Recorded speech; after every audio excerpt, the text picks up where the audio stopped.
Hey, what's up guys? My name is Vic Christoph and I am testing the Samsung Galaxy A8 2018. And right now we're testing video recording capabilities of this phone.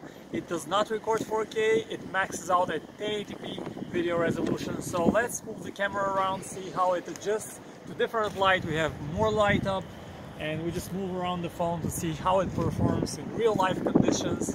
And now I'll quickly step out of the frame and let's see if the phone can actually refocus on my hand when I bring it up.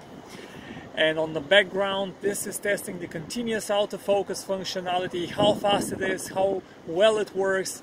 Now this phone has a 16 megapixel rear camera with optical image stabilization, and we'll now test the zoom functionality. We have digital zoom, of course. So let's zoom all the way in, take a look at what it looks like, and then zoom all the way out back to the regular viewing distance. And that's it guys, a quick video test of the Galaxy A8 2018. Thanks for watching.